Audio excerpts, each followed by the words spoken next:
함께 일어나서 함께 찬양하며 주 앞에 나가겠습니다.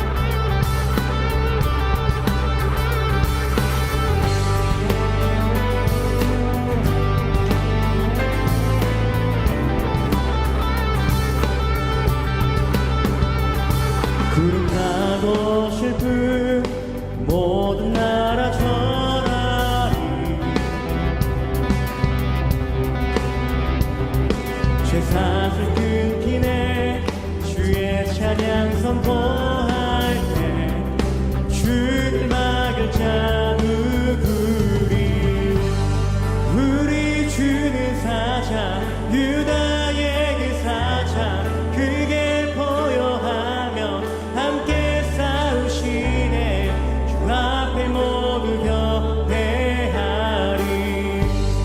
죽임 당하신 주는 어린 양 모든 죄를 위해 사슬 끊었네 모두 절하리 그 사자와 어린 양께 주 앞에 모두 경배하리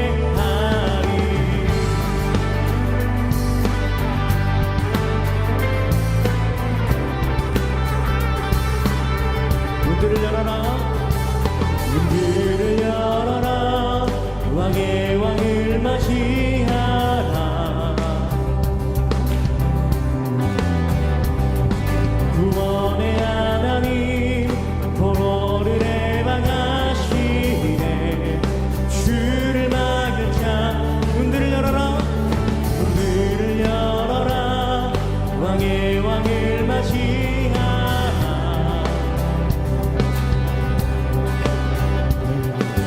구원의 하나님 포로들의 방하시네 주를 막을 자 누구니 우리 주는 사자 유다의 그 사자 그게 보여하며 함께 싸우시네 주 앞에 모두 경배하리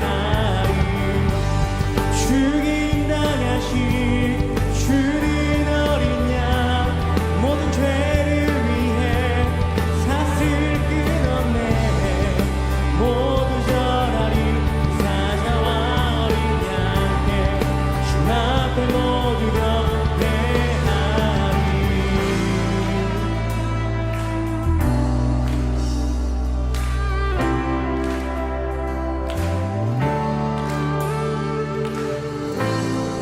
주를 막을 자 누구리 주를 막을 자 누구리 주를 막을 자 누구리 주를 막을 자 주를 막을 자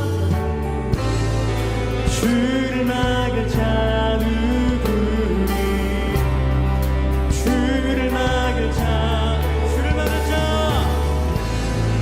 주를 막을 자 누구리 누가 막으리 우리 주는 사자 유다의 그 사자 그게 보여하며 함께 싸우시네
주님 당신은 내 삶 구석구석까지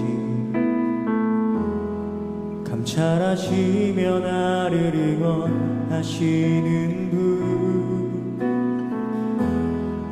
내 길을 밝혀서 영원한 생명의 길로 인도하시며 나를 격려하시는 분. 오 주님 당신은, 오 주님 당신은 내 삶 구석구석까지 감찰하시며 나를 응원하시는 분, 내 길을 밝혀서 영원한 생명의 길로 인도하시며 나를 격려하시는 분. 크고 작은 갈등을 겪곤 하지만 항상 결국 당신을 선택합니다. 나의 유일한 고백의 대상은 오직 아름다운 당신뿐입니다. 나의 유일한 고백의 대상은 오직 아름다운 당신뿐입니다. 나의 예배를 받으소서, 홀로 영광을 받으소서. 주여, 나의 주여.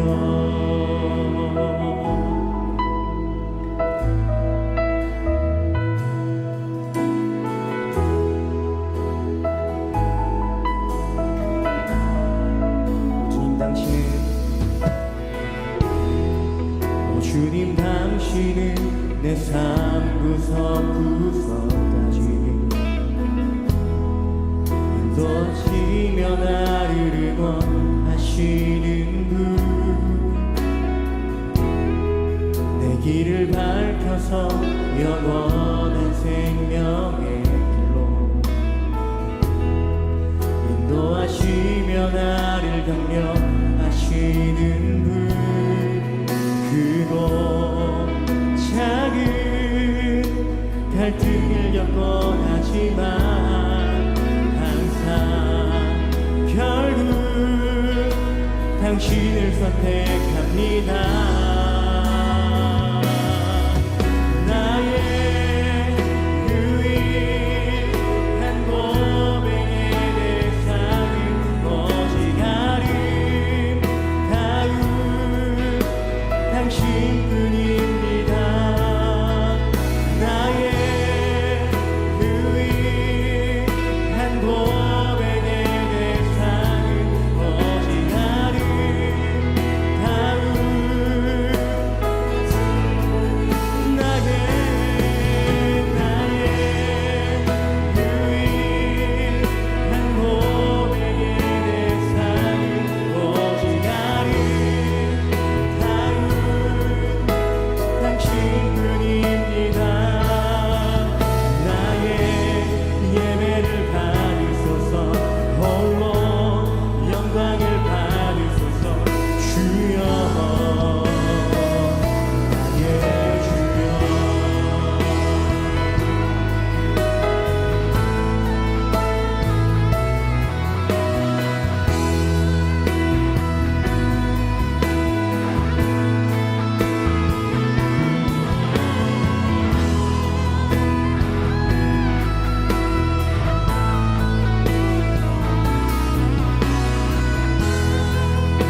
우리 예배를 받게 합당하신 주님께 감사 의의 박수를 드립시다. 주님의 이름을 찬양합니다. 할렐루야.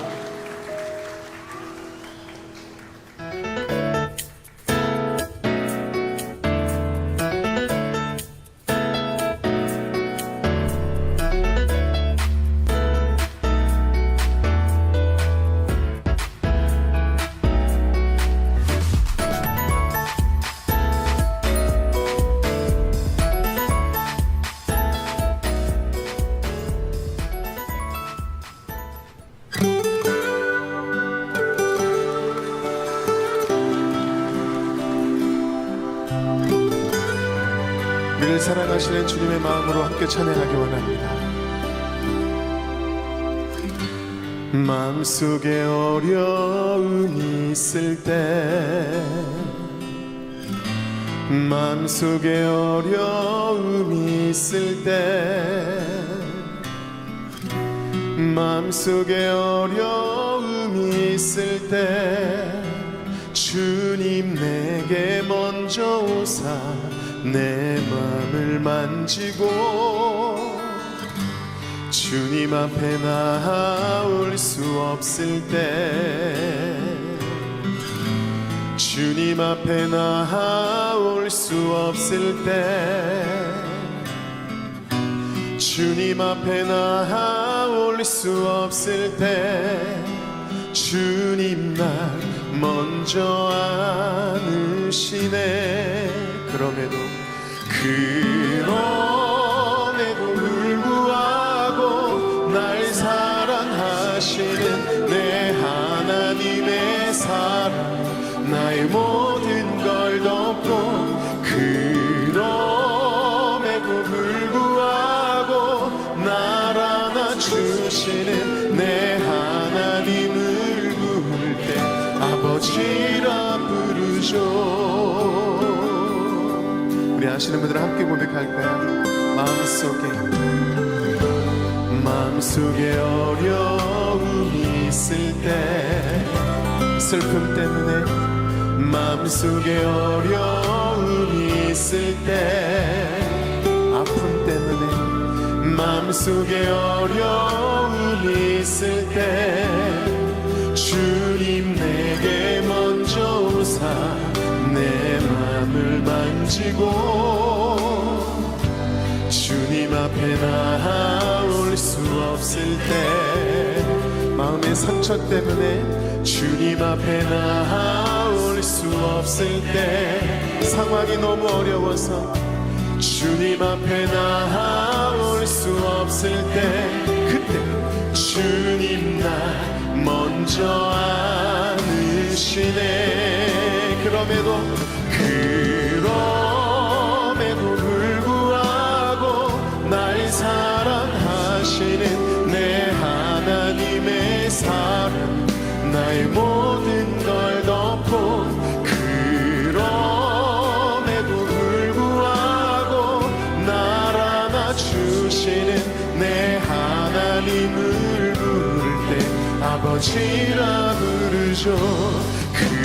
그럼에도 불구하고 날 사랑하시는 내 하나님의 사랑은 나의 모든 걸 덮고, 그럼에도 불구하고 날 안아주시는 내 하나님을 부를 때 아버지라 부르죠.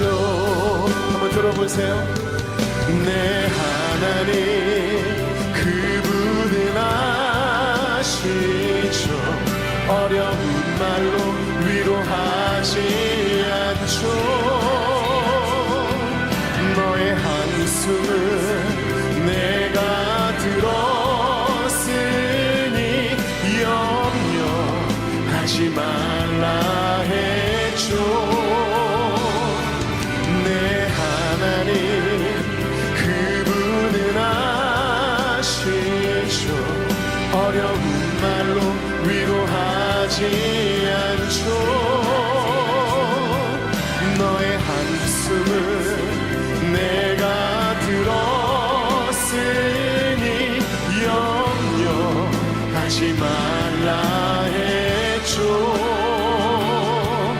내게 우리 목소리 높여 그럼에도 불구하고 날 사랑하시는 내 하나님의 사랑은 나의 모든 걸 덮고 그럼에도 불구하고 날 안아주시는 내 하나님을 부를 때 아버지라 우리 가슴에 손을 얹고 그럼에도 불구하고 날 사랑하시는 내 하나님의 사랑은 나의 모든 걸 덮고 그럼에도 불구하고 날 안아주시는 내 하나님을 부를 때 아버지라 부르죠. 내 하나님을 부를 때 내 하나님을 부를 때 내 하나님을 부를 때 아버지라 부르죠. 우리를 사랑하신 주님께 감사의 박수를 드리겠습니다. 아멘. 인사드리겠습니다. 시와 그림의 김정성 목사입니다. 반갑습니다. 이 찬양의 고백처럼 주님은 우리를 사랑하시는 줄 믿습니다. 요한복음 13장 1절 말씀해 보면 주님께서 당신의 사람들을 끝까지 사랑하신다 말씀하셨거든요. 이 자리에 있는 모든 분들이 주님의 사람들인 줄 믿습니다. 주님은 여러분을 끝까지 사랑하시고 여러분과 끝까지 함께 하실 줄 믿습니다. 우리가 때로는 힘들고 어려움이 있지만 주님께서요 불평하고 원망하는 우리에게 오셔서 말씀하시는 거 딱 한 가지인 것 같아요. 내가 너를 사랑한다. 이 한마디가 주님께서 우리에게 주시는 한마디인 것 같은데요. 저도요 뭔가 제가 기도하고 막 제가 열심히 준비했던 것들이 다 막혀서 아무것도 되지 않을 때 하나님 정말 원망 많이 했거든요. 하나님 뭐 이런 하나님이 다 있어요? 아니 제가 그렇게 기도했는데 이게 안 된다는 게 말이 돼요? 하나님 진짜 너무하신 거 아니에요? 막 불평하고 있을 때 주님께서 저에게 찾아오셔서 딱 한마디 하시는 거예요. 그래도 나 너 사랑한다 그러시는데요, 제가 펑펑 울었습니다. 나를 향한 그 주님의 사랑이 느껴지면서요 엉엉 울면서 제가 이렇게 기도했어요. 하나님 저도 사실 주님 너무 사랑해요. 근데 지금 내 상황이 다 끝난 것 같아요.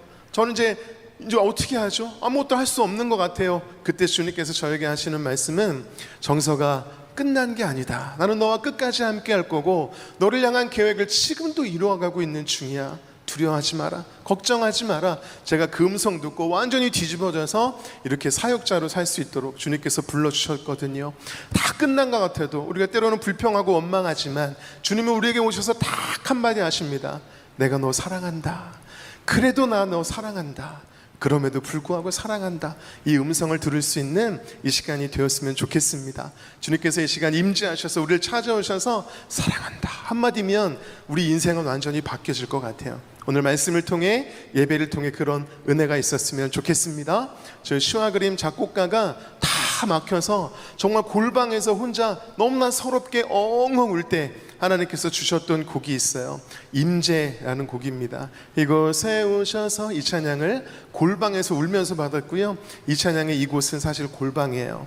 때로는 우리가 골방 가운데 있다 할지라도 주님이 찾아오셔서 사랑한다, 두려워하지 마라 한마디 하시면 모든 삶과 인생이 바뀌어질 줄 믿습니다. 골방에서 너무너무 힘들게 받았던 이 곡은 지금 전국에서 불려지고 있고 전 세계에서 각국의 언어로 번역되어서 불려지고 있습니다. 오늘 주님이 만나주시면 여러분의 기도를 통해 열방을 움직이실 줄 믿습니다. 우리 그런 마음으로 임재 함께 나누겠습니다.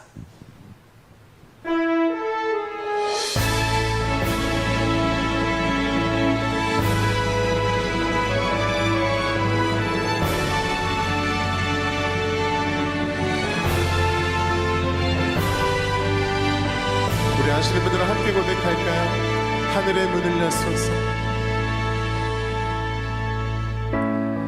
하늘의 문을 여소서, 이곳을 주목하소서. 주를 향한 노래가 꺼지지 않으니 하늘을 열고 보소서. 이곳에 임재하소서. 주님을 기다립니다. 기도의 향기가 하늘에 닿으니 주여 임재하여 주소서. 이곳에 오셔서 이곳에 앉으소서. 이곳에서 드리는 예배를 받으소서. 주님의 이름만이 오직 주의 이름만 이곳에 있습니다. 이곳에 오셔서 이곳에 앉으소서. 이곳에서 드리는 예배를 받으소서. 주님의 이름만이 오직 주의 이름만 이곳에 있습니다. 하나님께서 하늘의 문을 열고 지금 이 시간 임재하실 줄 믿습니다. 임재하셔서 만나주시면서 나는 너를 사랑한다 말씀해 주시면 우리의 인생은 완전히 새로워질 줄 믿습니다. 하나님, 하늘의 문을 여시고 이 시간 임재하셔서 지금 저를 만나 주시옵소서. 우리 그러한 마음으로 다시 한번 함께 찬양하며 나가기 원합니다. 만나 주실 때 기적이 일어납니다. 할렐루야. 우리 함께 고백할까요? 하늘의 문을 여소서. 하늘의 문을 여소서. 이곳을 주목하소서. 주를 향한 노래가 꺼지지 않으니 하늘을 열고 오소서. 이곳에 임재하소서. 이곳에 임재하소서. 간절히 주님을 기다립니다. 기도의 향기가 하늘에 닿으니 우리 믿음으로 선포할까요? 주여 임재하여 주소서. 이곳에 오셔서 이곳에 앉으소서. 이곳에서 드리는 예배를 받으소서. 주님의 이름만이 오직 주의 이름만 이곳에 있음. 이곳에 오셔서 이곳에 앉으소서. 이곳에서 드리는 예배를 받으소서. 주님의 이름만이 오직 주의 이름만 우리 시간 두 손 높이 들고 목소리 높여 이곳에 오셔서 이곳에 앉으소서. 이곳에서 드리는 예배를 받으소서. 주님의 이름만이 오직 주의 이름만 이곳에 있음. 이곳에 오셔서 이곳에 앉으소서. 이곳에서 드리는 예배를 받으소서. 주님의 이름만이 오직 주의 이름만 이곳에 선포하며 오직 주의 이름만 오직 주의 이름만 이곳에 다시 한번 오직 주의 이름만 오직 주의 이름만 이곳에 있습니다.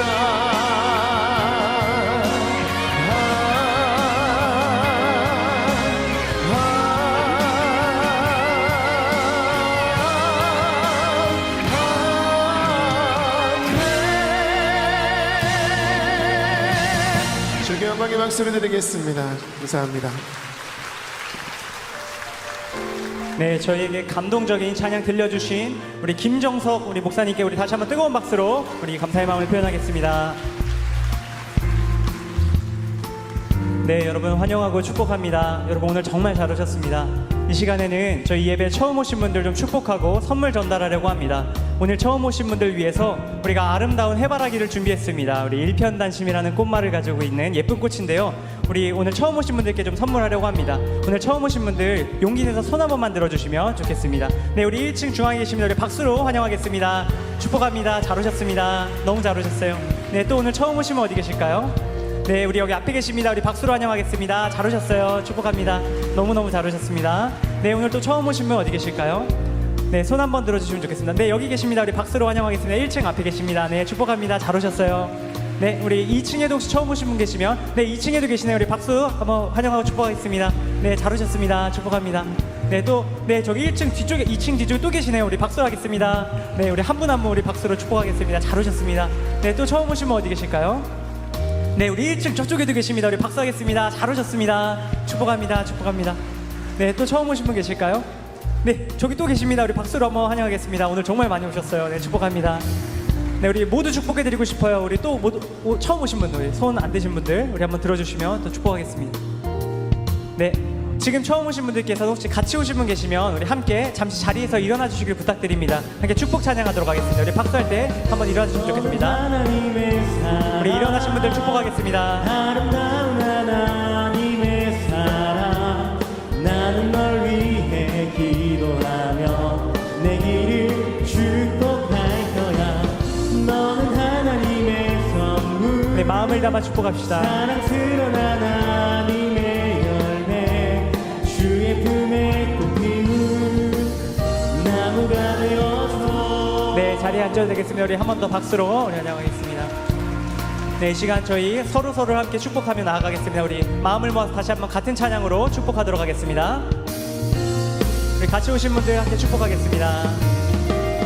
너는 하나님의 사랑, 아름다운 하나님의 사랑, 나는 널 위해 기도하며 내 길을 축복하며 너는 하나님의 선물, 너는 하나님의 선물, 사랑스러운 하나님의 열매, 주의 품에 꽃 피운 나무가 되어줘. 나무가 되어줘. 나무가 되어줘. 나무가 되어줘. 우리 이곳에 오신 서로를 우리 박수로 환영하고 축복하겠습니다. 잘 오셨습니다. 네. 네, 오늘 처음 오신 분들께서는 예배 후에 시간이 괜찮으시면 잠시 자리에 남아주시길 부탁드립니다. 저희 스태프들과 만나고 인사 나누고 돌아가시면 좋겠습니다. 네, 여러분 이어서 함께 주제 영상 보시고 말씀 듣는 시간 갖겠습니다. 우리 함께 주제 영상 보겠습니다.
오늘 또 예배 자리신 모든 분들을 축복하고 환영합니다. 우리 박수로 서로를 환영하고 또 축복하고 또 격려하도록 하겠습니다. 잘 오셨습니다. 네, 이 시간 우리 함께 말씀의 자리로 나아가기 전에 함께 또 선포하고 함께 말씀의 자리로 나아가도록 하겠는데요. 우리 가슴에 손을 얹고 이렇게 한번 우리 자신에게 선포하도록 하겠습니다. 하나님이 우리와 함께 하십니다. 하나님은 나를 사랑하십니다. 나는 하나님의 사랑받는 자녀입니다. 이 시간에 잠깐 함께 그대로 기도하도록 하겠습니다. 하나님, 이 시간에 그 하나님의 사랑의 마음이 이 마음 가운데 부어지는 시간 되기를 원합니다. 하나님, 이 시간에 말씀하여 주시고 하나님이 원하시는 말씀이 담겨지는 시간 될 수 있도록 하나님 함께하여 주시옵소서. 하나님, 이 시간에 이 마음을 두드려 주시고 하나님 찾아와 주시고 주님 은혜로 역사하여 주시옵소서. 감사합니다. 살아계신 예수님의 이름으로 기도합니다. 아멘.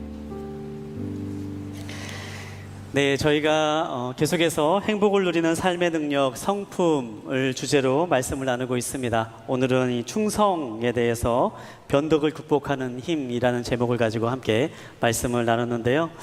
오늘 말씀은 사진을 보고 한번 시작을 하려고 합니다.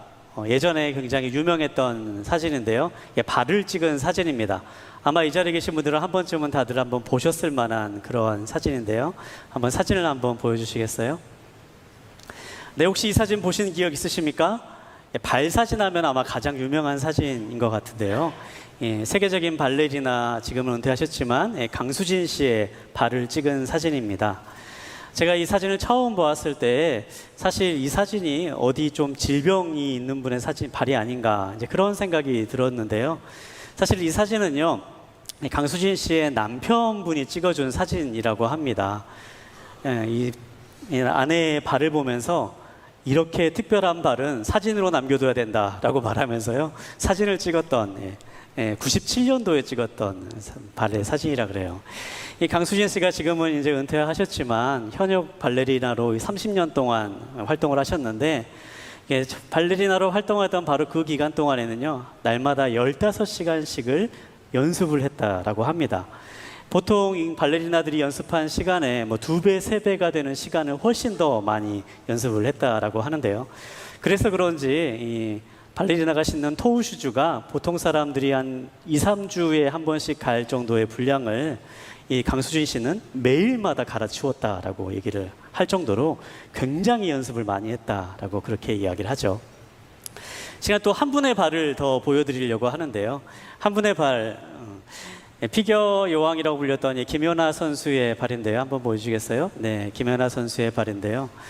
항상 열심히 연습을 해서 발에 이렇게 피멍이 들 정도로 항상 많은 연습을 했다라고 하죠. 최근에 얼마 전에도 이제 한 방송에 나와가지고 과거에 좀 유명했던 그 말이 다시 한번 회자되었던 적이 있는데요. 훈련하기 전에 이제 스트레칭을 하는데, 스트레칭을 하는 이제 김연아 선수를 보고 이제 기자가 물어본 거죠. 무슨 생각하면서 스트레칭 하세요? 이렇게 물어보니까 김연아 선수가 아무 표정 없이 대답을 하는 겁니다. 무슨 생각을 해? 그냥 하는 거지. 그렇게 얘기했던 그 장면이 다시 나오면서 많은 사람들에게 다시 회자되었던 그러한 적이 있습니다. 온 피겨 여왕이라고 불리는 그러한 여왕이었지만요, 그냥 매일매일 혹독한 강도 높은 훈련을 계속해서 해왔다라고 하지요. 그런 훈련이 있었기 때문에 세계 가장 높은 자리에 있을 수 있었다라고 그렇게 말을 합니다. 마지막으로 사진 하나 더 보려고 합니다. 이 발 사진은 누구 사진일까요? 혹시 이 사진을 보신 적 있으십니까? 이 발 사진은요, 축구 선수의 발입니다. 가장 최근에 핫한 손흥민 선수의 발 사진입니다. 손흥민 선수는 아마 축구 선수로서 가장 성실한 사람이다, 그렇게 평을 받는 사람으로 유명하지요. 그래서 축구 외에는 아무것도 신경 쓰지 않기 위해서 축구 외에는 다른 신경을 쓸 만한 일을 전혀 하지 않는다라 그래요. 어떤 인터뷰를 보니까는 그래서 결혼도 축구 은퇴하기 전까지는 하지 않겠다, 그렇게 인터뷰를 했다라고 합니다. 혹시 이 자리에서 어떤 기대감을 가지고 계신 분이 계셨다면 은퇴하실 때까지 기대하시기 바랍니다. 그만큼 축구에 이렇게 몰입하는 분이었고요. 근데 이 손흥민 선수의 특징 가운데 하나인데, 손흥민 선수가 굉장히 키가 좀 크잖아요. 근데 발은 좀 상대적으로 작다라 그래요. 255mm의 신발을 신는데 특별히 좀 작은 신발을 타이트하게 신는다고 합니다. 왜냐하면 축구공을 찰 때 축구공의 감각을 조금이라도 더 민감하게 이렇게 느끼고 싶다라고 그래서 정말 꽉 낀 신발을 항상 신고 훈련을 하고 경기에 나간다고 하는데요. 그래서 그런지 발톱이 많이 상하죠. 발톱이 굉장히 상해 있고 뒤축이 항상 까져 있는 경우가 대부분이라고 그렇게 이야기를 하더라고요. 그만큼 자신이 하는 일에 몰입을 하고 그만큼 많은 훈련을 쌓고 많은 시간과 노력과 피와 눈물을 쏟아가면서 오늘날 사람들이 이야기하는 가장 높은 자리에 서 있는 것입니다. 오늘날 우리들은 영광스러운 사람들의 모습을 기억을 합니다. 영광스러운 사람들의 모습을 보면서 부러워하며 그 사람을 우리가 따라가고 싶다, 나도 그 사람처럼 되고 싶다라고 그렇게 이야기를 하는데요. 그러면서도 그 영광스러운 모습 뒤에 있는 수많은 시간들, 수많은 훈련의 시간들, 스스로를 담금질해갔던 그러한 시간들에 대해서는 우리가 쉽게 집중하지 못하곤 합니다. 오늘 우리가 충성에 대해서 함께 말씀을 나누고 있는데요. 이 충성에 대해서 말씀을 나누면서 우리가 성경에서 말하는 충성의 의미를 한번 생각해 보게 되기를 원합니다.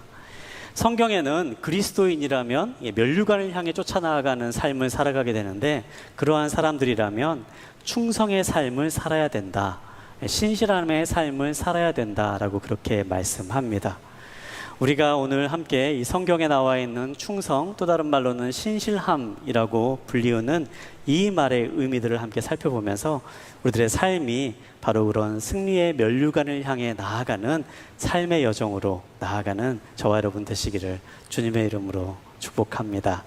오늘 우리가 함께 볼 하나님의 말씀 보도록 하겠는데요. 하나님의 말씀은 갈라디아서 5장 22절부터 23절까지 있는 말씀, 그리고 고린도전서 4장 2절에 있는 말씀, 또 마태복음 25장 21절에 있는 말씀을 우리 연속해서 한 목소리로 함께 읽도록 하겠습니다. 먼저 갈라디아서 5장 22절 23절에 있는 말씀입니다. 한 목소리로 함께 보겠습니다. 그러나 성령의 열매는 사랑과 기쁨과 화평과 오래 참음과 친절과 선함과 신실함과 온유와 절제입니다. 이런 것들을 금지할 율법은 없습니다. 그리고 맡은 사람들에게 요구되는 것은 그들의 신실함입니다. 그러자 그의 주인이 대답했다. 잘했다. 착하고 신실한 종아. 내가 착한 일에 충성했으니 이제 더 많은 것을 맡기겠다. 와서 내 주인의 기쁨을 함께 나누자. 아멘. 오늘 우리가 충성이라고 하는 말을 함께 나누게 되는데요. 여러분, 이게 충성이라고 하면 가장 먼저 생각나는 곳이 어디입니까? 이 충성이라고 하면 여러분 삶 가운데 가장 먼저 떠올려지는 그러한 장소가 혹시 있으십니까? 저는 이 충성에 대해서 생각을 할 때 가장 먼저 생각나는 곳이요, 군대였습니다. 아마 이 남성분들, 군대를 갔다 온 남성분들은 모두가 다 동일하게 느낄 수 있는 것 같은데요. 군대란 굉장히 특별한 곳이죠. 군대는 충성이 전부인 곳입니다. 명령이 내려지면은 그 명령을 총알이 빗발치는 사선이라 할지라도 명령을 수행하기 위해서 뛰어갈 수 있는 그러한 사람들이 모여있는 곳이 바로 이 군대이죠. 아무리 불합리해 보이는 명령이라 할지라도 상급자가 명령을 내린다면 그 말에 무조건적으로 수행해야 되는 것이, 또 그렇게 수행하기 위해서 훈련을 받는 곳이 바로 이 군대라는 곳입니다. 그래서 군대에 가면요, 참 많은 충성의 말들이 있습니다. 충성을 인사처럼 하는데요, 이 충성을 그냥 매 순간순간마다 인사할 때마다 묻던 얘기가 있을 때마다 충성, 충성, 충성이란 말을 계속해서 하는 곳이 바로 이 군대이지요. 우리가 생각하고 있는 이 충성이라고 하는 말, 이 충성이라고 하는 말, 우리가 이 군대를 떠올리면서 생각하는 그 충성이라고 하는 그 의미가 우리가 쉽게 떠올리는 그 충성의 의미와 굉장히 비슷하지 않나 생각을 해봅니다. 실제로요, 국어사전을 찾아봤는데요, 국어사전에서 내리고 있는 충성에 대한 의미도 그 군대에서 볼 수 있는 그런 충성의 의미와 굉장히 비슷하더라고요. 국어사전에 보면 충성을 이렇게 정의합니다. 진정에서 우러나오는 정성, 특히 임금이나 국가에 대한 것을 이른다. 이렇게 표준 국어대사전에 충성을 정의하고 있더라고요. 충성이란 어떤 것입니까? 충성이란 말을 정의할 때 충성이라는 것은 흔히 상급자에 대해서 하급자가 하는 태도를 생각을 합니다. 나보다 높은 위치에 있는 사람에 대해서 밑에 있는 사람이 존중을 표하고 그 사람의 하는 말을 그대로 따르고 순종하는 것, 그대로 그 명령에 따르는 그런 태도들을 우리가 충성이라고 쉽게 생각을 하는 것이지요. 사실 이러한 충성의 모습은요, 이게 성경에서 말하는 충성이라고 하는 말과도 좀 비슷한 부분이 많이 있습니다. 그런데 성경에서 말하는 이 충성을 단지 우리가 국어사전에서 정의하고 있는 그러한 충성으로만 생각하기에는요, 무언가 부족한 부분이 있습니다. 한번 그 부분을 좀 말씀드리고 싶은데요. 성경에서는요, 이 충성이라고 하는 말을 사용될 때에 헬라어로 피스티스라고 하는 단어가 사용이 됩니다. 이 단어는 이게 충성이라는 말로 이렇게도 번역이 되기도 하지만요, 그것과 동시에 신실함이라는 말로도 번역이 됩니다. 또한 똑같은 말인데요, 어떤 곳에서는 믿음이라는 말로도 번역이 됩니다. 오늘 우리가 고린도전서 4장 2절에 있는 말씀도 보았고, 또 갈라디아서 5장 22절 23절에 있는 말씀도 보았는데, 여기에서 우리가 신실함이라고 이렇게 번역이 되어 있었죠. 우리말 성경에서는 이 단어를 신실함이라고 많이 번역을 했는데요, 개역개정 성경 또 다른 번역의 성경을 보면요, 이 똑같은 단어를 충성이라고 번역을 하고 있습니다. 그러니까 성경에서 말하는 이 충성이라고 하는 이 단어는요, 신실함이라는 단어와 또 믿음이라고 하는 단어가 모두가 다 섞여 있는 의미로서 사용되고 있는 단어인 거죠. 단순하게 군대에서 말하는 것처럼 명령에 위에서 내려오는 명령을 그냥 절대적으로 순종하는 것, 절대적으로 따르는 것, 그것만을 충성이라 말하는 것이 아니라 우리들의 삶의 자리에서 믿음직스럽고 신실하고 변함없이 행동하는 것, 이러한 모든 것들을 다 신실함, 충성, 같은 의미로 성경에서는 보고 있다라는 사실입니다. 말씀을 준비하면서 오래전에 봤던 광고 영상이 하나가 생각이 났습니다. 오래전에 봤던 아주 짧은 광고 영상인데요, 한번 광고 영상을 한번 보려고 하는데요, 한 가지 좀 양해를 드릴 것은 유튜브에서 지금 함께 예배를 드리고 계시는 분들은 우리 저작권 때문에 유튜브에는 중계가 될 수 없음을 양해를 드립니다. 짧은 기간이니까요, 25초만 기다려주시고 또 다시 함께 또 말씀을 나누도록 하겠습니다. 함께 영상을 보도록 하겠습니다.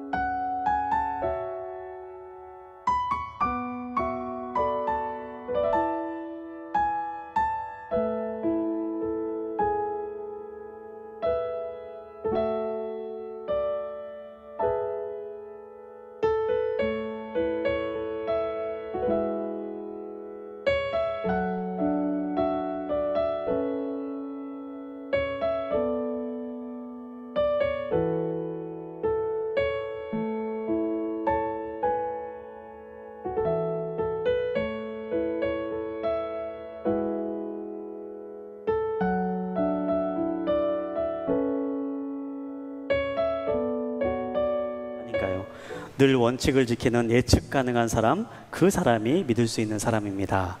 한 12년 전에 이제 모 기업에서 한 이제 광고인데요, 제가 이 광고를 그때 보고 기억하는 것이 참 이 말이 성경에 나오는 이 믿음직한 사람, 그리고 오늘 우리가 함께 보는 이 신실한 사람, 충성스러운 사람이라는 말을 굉장히 잘 묘사하고 있는 말이다라는 생각이 들었기 때문입니다. 약속을 하면 반드시 지키고, 원칙은 반드시 지키고, 무엇보다도 한결같기 때문에 사람들이 이 사람은 어떤 일을 할 것이다라고 예측 가능한 그 사람을 바로 믿을 수 있는 사람이다라고 할 수 있지 않겠냐, 이제 그렇게 이야기하는 거죠. 그리고 이런 사람의 모습이 성경에서 이야기하는 충성스러운 사람, 신실한 사람, 믿음직한 사람이다라고 그렇게 이야기하는 거지요. 정리해서 말하자면 성경에서 말하는 충성스러운 성품은 어떠한 성품입니까? 충성은요, 믿음에서부터 시작되는 것입니다. 믿음이 있기 때문에 그의 삶 가운데 항상 충성스러운 모습이 드러납니다. 믿음이 있기 때문에 변함없고 신실하게 행동할 수 있고, 믿음이 있기 때문에 변덕이 생기는 순간에도 자신의 마음을 지켜나갈 수가 있습니다. 믿음이 있기 때문에 다른 사람에게 믿음직스러운 사람이 될 수가 있고, 믿음이 있기 때문에 실수를 하더라도 거짓말을 하지 않습니다. 바로 그런 사람이 성경에서 말하는 충성의 열매를 가지고 있는 사람, 충성의 성품을 가지고 있는 사람입니다. 지금 여러분의 삶을 한번 돌이켜 보시기 바랍니다. 여러분은 어떻습니까? 여러분은 바로 그런 사람이십니까? 여러분의 삶의 모습에 바로 그런 충성의 성품의 열매가 맺혀져 있으십니까? 바라기는 이 자리에 계신 모든 분들이 바로 그러한 사람들이 되기를 간절히 소망합니다. 제가 지난 시간에도 말씀을 드렸는데, 오늘 우리가 살아가고 있는 이 시대가 정말 믿을 수 없는 사람들이 많아지고 있는 시대, 어두워지는 시대라고 말씀드렸습니다. 이런 시대에 하나님은 우리들이 바로 그러한 믿음직한 사람이 되기를 원하십니다. 우리들이 충성스러운 사람이 되고 우리들이 다른 사람들에게 믿음을 줄 수 있는 사람이 되어서 이 세상을 밝히는 그러한 사람들이 되기를 원하시는 것입니다. 저와 여러분이 바로 그러한 사람들이 되기를 간절히 소망합니다. 그런 충성의 열매, 신실함의 열매를 맺는 축복이 있게 되기를 간절히 소원합니다. 그렇다면 우리가 어떻게 하면 이러한 신실함의 열매를 맺을 수 있을 것인가, 우리 말씀을 통해서 한번 계속해서 살펴보도록 하겠는데요. 첫 번째로 함께 기억하길 원하는 것은요, 충성스러운 사람은 내게 주어진 일이 하나님께서 맡기신 일임을 아는 사람입니다. 오늘 말씀을 나누기 위해서 성경에 나와 있는 한 이야기들을 함께 살펴보길 원하는데요. 마태복음 25장에 있는 달란트를 맡긴 종의 이야기를 함께 살펴보기를 원합니다. 마태복음 25장 14절부터 18절까지에 있는 말씀, 우리 이 시간에 한번 함께 읽어보도록 하겠습니다. 마태복음 25장 14절부터 18절까지에 있는 말씀을 저와 여러분이 한 절씩 돌아가면서 읽겠습니다. 또한 하늘나라는 어떤 사람이 자기 종들을 불러 재산을 맡기고 여행을 떠나려는 것과 같다. 그는 종들의 능력에 따라 각각 5달란트, 2달란트, 1달란트를 주고는 여행을 떠났다. 5달란트를 받은 종은 곧장 가서 그 돈으로 장사해 5달란트를 더 벌었다. 마찬가지로 2달란트 받은 종도 2달란트를 더 벌었다. 그러나 1달란트 받은 종은 가서 땅에 구덩이를 파고 주인의 돈을 감춰 두었다. 오늘 말씀의 시작이 되는 이야기가 바로 이 내용입니다. 한 주인이 먼 곳에 여행을 떠나게 되었습니다.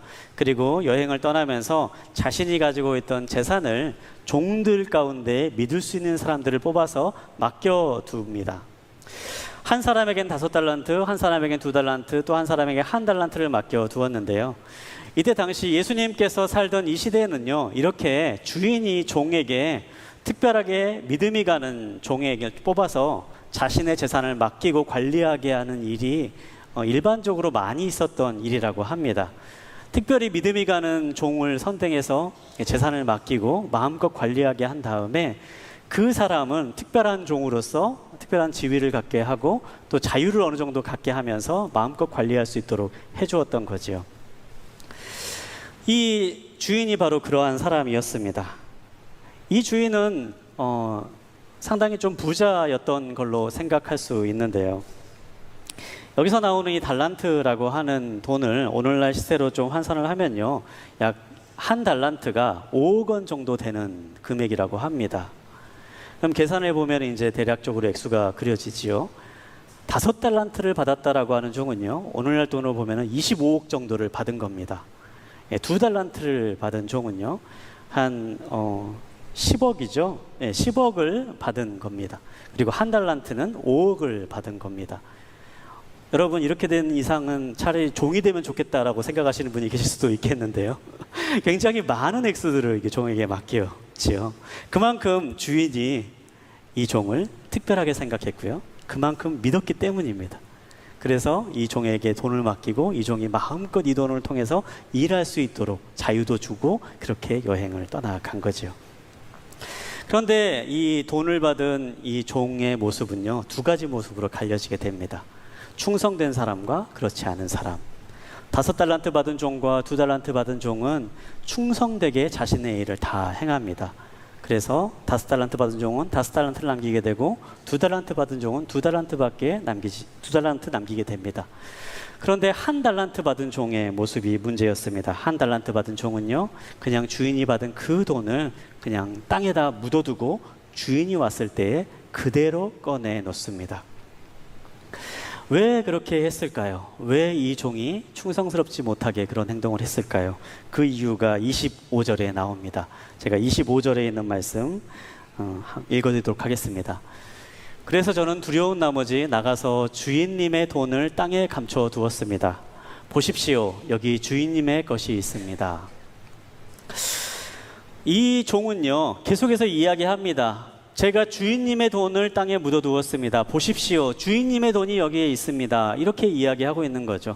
이 사람은요, 주인에게 받은 그 달란트를 자신에게 주인이 맡겼다라고 생각하지 않고 있었습니다. 처음부터 이것은 주인의 돈이다라고 생각을 하고 있었던 거죠. 그래서 주인의 돈이기 때문에 이것은 내가 어떤 일을 해야 될 책임도 없고 어떻게 해야 될 의무도 없고 이것으로 내가 아무것도 하지 않아도 괜찮다라고 그렇게 생각했던 거예요. 그저 주인의 돈이기 때문에 그냥 땅에 묻어뒀다가 나중에 주인이 오면 그냥 주인에게 돌려주기만 하면 된다. 그렇게 생각을 했던 거죠.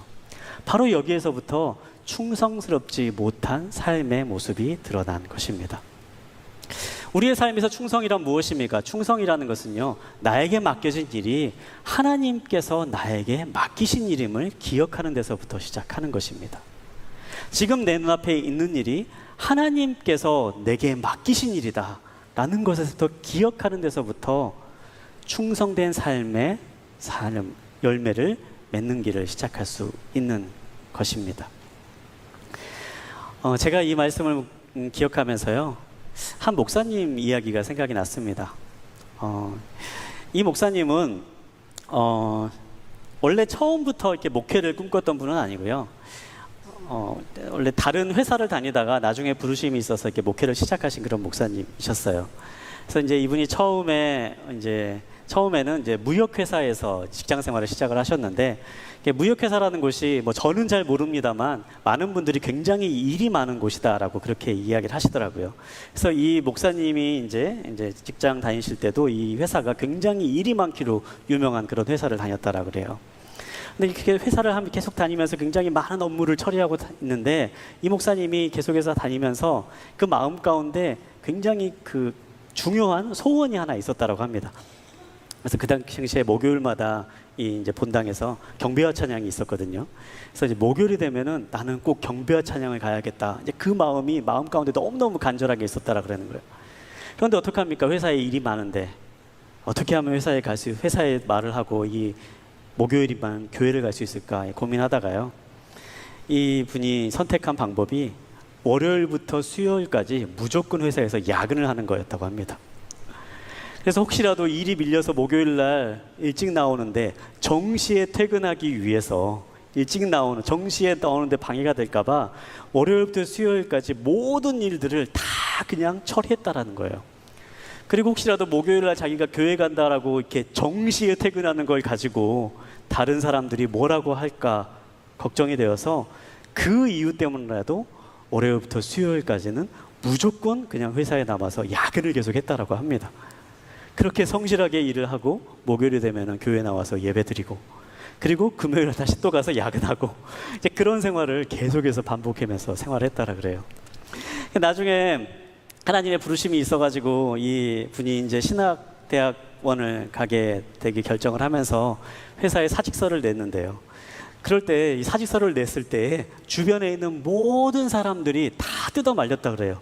네가 가면 어떡하냐? 너처럼 일을 열심히 하는 애가 가면 어떡하냐? 그러면서 모두가 다 뜯어 말렸다라고 합니다.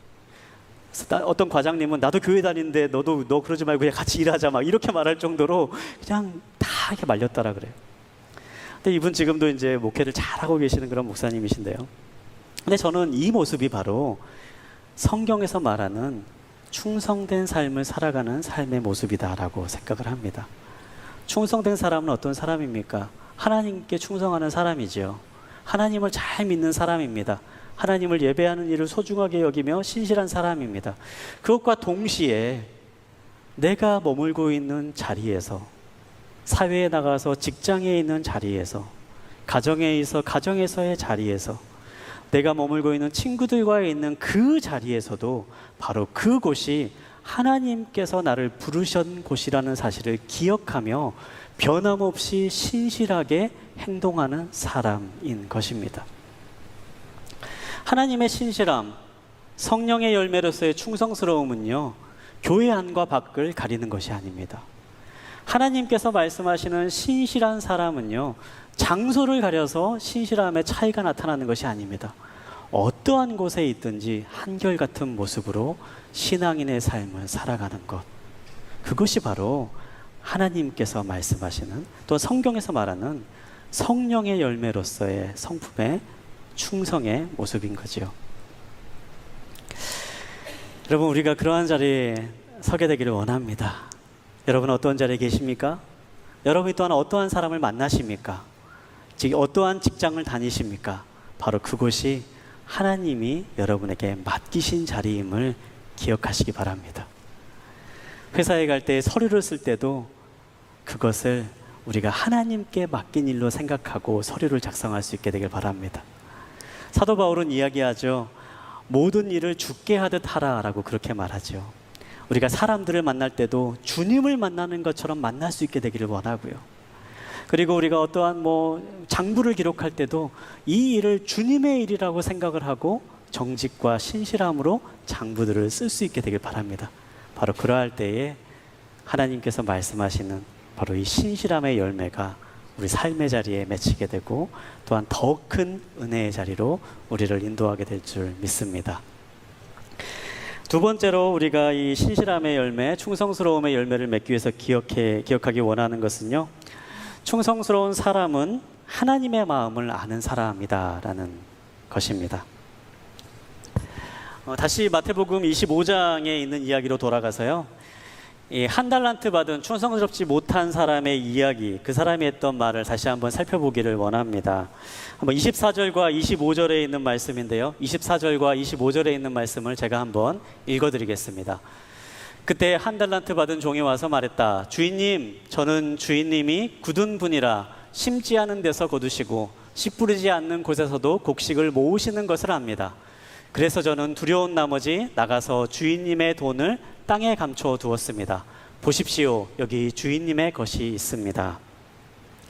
이 충성스럽지 못하는 사람이 하는 말을 보면요, 이 사람은 주인에 대해서 어떻게 생각하고 있는가가 이 사람이 한 말에 그대로 드러나고 있습니다.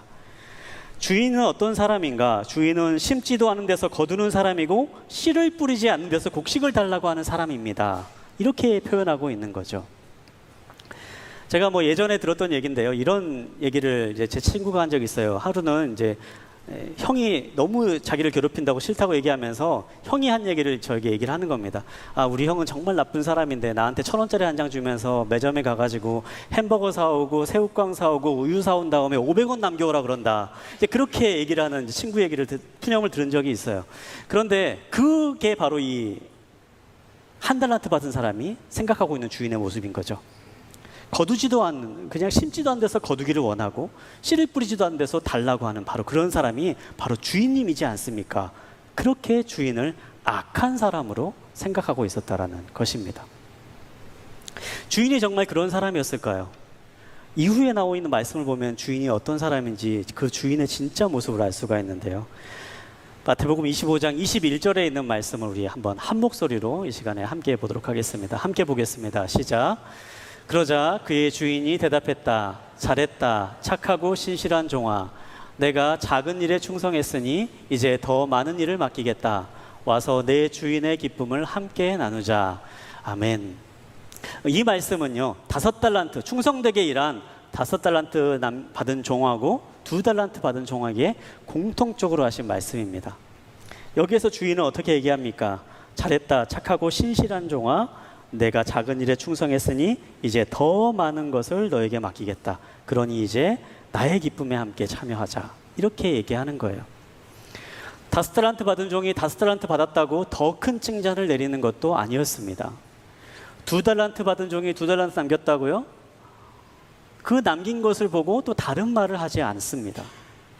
아니, 사실 이 주인은요, 종들이 얼마나 남겼는지에 관심이 없는 사람처럼 그렇게 보입니다. 그리고 주인이 하는 말은 얼마 남겼다라는 말을 언급하지 않은 채 그냥 잘했다, 착하고 신실한 종아, 내가 작은 일에 충성했구나, 그러니 이제 나의 기쁨에 함께 참여하자, 이렇게 말하고 있는 거죠.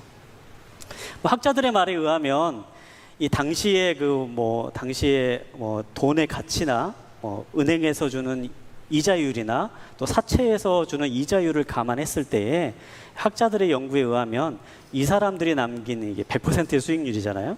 이 수익률이 사실 그렇게 높은 것은 아니었다라고 합니다. 그때 당시에 굉장히 이자율 자체가 워낙 높았고 이 시대 자체가 좀 그런 사회였다 그래요.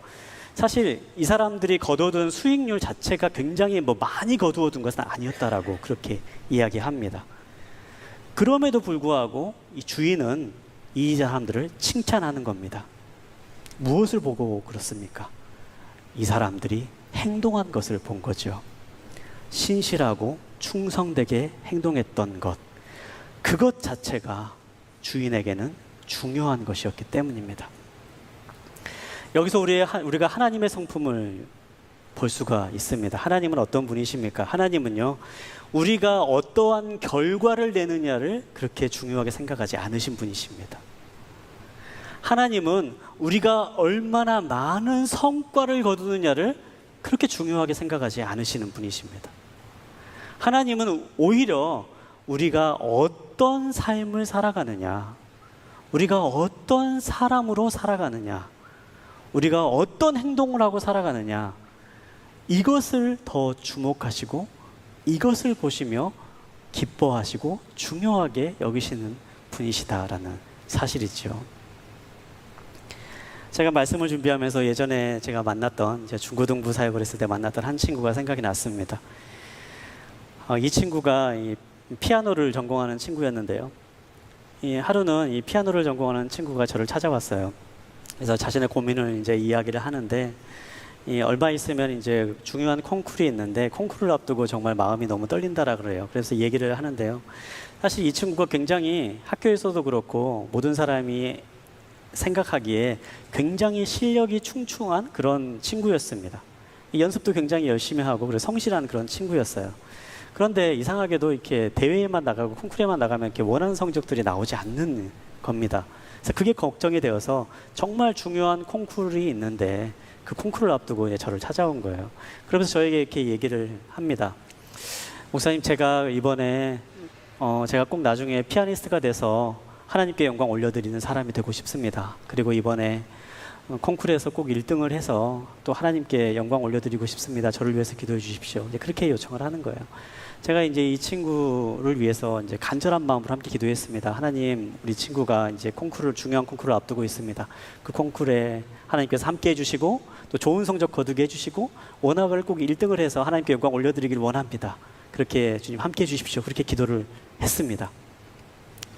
근데 기도를 하고 나서 제가 이제 이 친구에게 이제 한마디 덧붙여 줬어요. 하나님은 네가 1등이 돼서 그래서 유명한 피아니스트가 돼서 또 하나님의 영광을 드러내는 그러한 사람이 되는 것을 무척이나 기뻐하신 거야. 그런데 그것도 하나님이 기뻐하시지만 어쩌면 그것보다 더 중요한 것이 있다면 1등을 하지 않은 지금 이 순간에도 하나님의 영광을 올려드리는 그러한 사람이 되는 게 더 하나님이 기뻐하시는 모습일 거야. 제가 그렇게 이 친구에 권면했던 기억이 납니다. 우리는 종종 하나님께 높은 자리에 올라가서 시상대에 올라가서 하나님 아버지께 영광을 올려드립니다. 그 말을 하고 싶고 그 말이 정말 소중한 것이다라고 생각합니다. 그리고 그것이 하나님께 영광 올려드리는 가장 큰 일이다라고 생각하기 쉽습니다. 물론 하나님은 그 자리에서 고백하는 그 고백도 기쁘게 받으시는 하나님이십니다.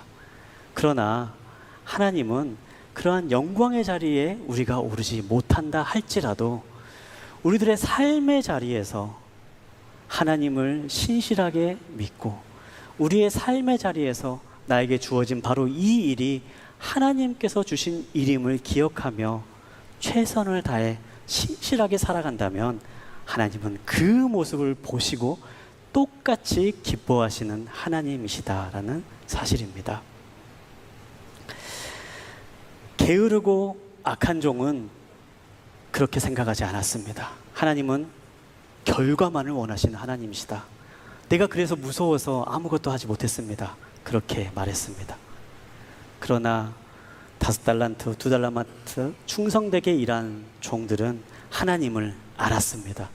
하나님은 설령 내가 가지고 있는 이 돈을 다 다 까먹더라도 내가 정말 열심히 최선을 다해서 신실하게 주인이 맡긴, 주인이 원한 그 일을 행동한다면 그것으로도 충성된 종이다라고 말씀하신 분이시다. 그 하나님의 마음을 잘 알고 있었습니다. 그렇기 때문에 자신이 맡은 일에 진정으로 최선의 방향으로 삶을 살아갈 수 있었던 것이지요. 사랑하는 여러분, 우리가 바로 그러한 삶의 모습을 갖게 되길 바랍니다. 하나님은 우리들의 삶의 결과를 보고 우리를 평가하시는 분이 아니십니다. 하나님은 지금 내가 서 있는 자리에서 어떠한 모습으로 살아가고 있는가, 지금 내가 어떠한 삶의 모습으로 얼마만큼 신실하게, 충성되게, 믿음직스럽게, 한결같이 살아가고 있는가, 그것을 주목해 보시는 하나님이십니다. 우리가 바로 그러한 믿음의 길을 걸어갈 수 있게 되길 바랍니다. 그럴 때 우리의 삶의 자리에서 신실함의 열매가, 충성됨의 열매가, 믿음의 열매가 맺혀지는 그러한 하나님의 사람들이 되는 기쁨이 있을 줄 믿습니다. 바로 그러한 길을 걸어 나아가시는 이 시간에 모인 모든 분들 되시기를 주님의 이름으로 축복합니다. 시간에 함께 기도하겠습니다.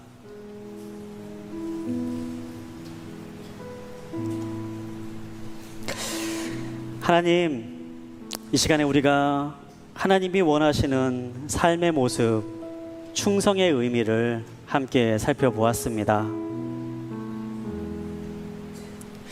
하나님을 향한 믿음으로 시작된 충성의 열매를 우리의 삶의 자리에 맺어가는 우리들이 되기를 원합니다.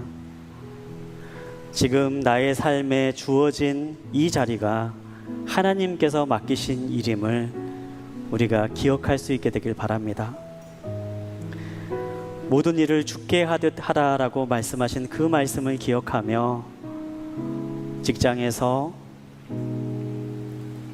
사람들을 만날 때나 가정에서 여러 가지 상황에 마주할 때에 그 모든 일을 하나님께 하듯 충성스러운 삶을 살아갈 수 있도록 주님 함께하여 주시옵소서.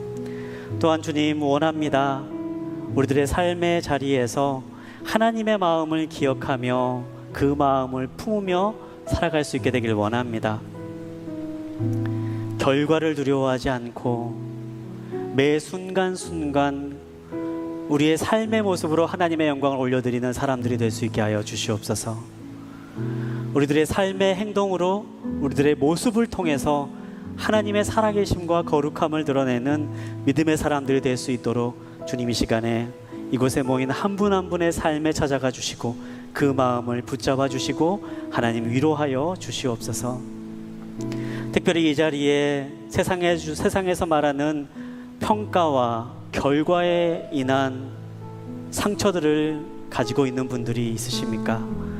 하나님, 그분들의 마음을 위로하여 주시고 내가 너의 마음을 잘 안다, 내가 너의 모습을 기억한다, 그리고 내가 너와 함께 있다 말씀하여 주시고 그 하나님의 위로를 누리는 시간 될 수 있도록 주님 함께하여 주시옵소서. 그렇게 역사하실 주님의 이름을 찬양하오며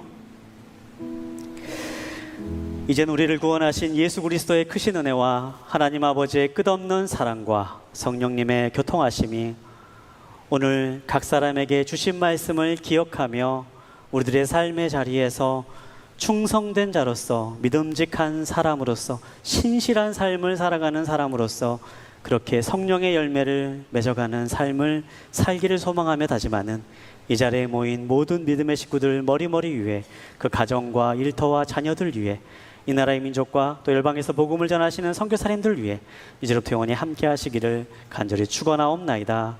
아멘.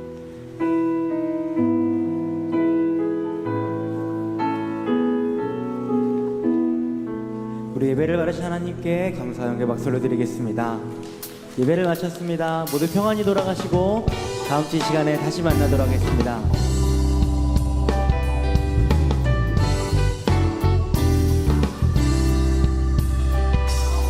주를 찾는 모든 자들이 주로 말미암아 기뻐하고 즐거워하게 하시며 주의 구원을 사랑하는 자들이 항상 말하기를 하나님은 위대하시다 하게 하소서. 주를 찾는 모든 자들이 주로 말미암아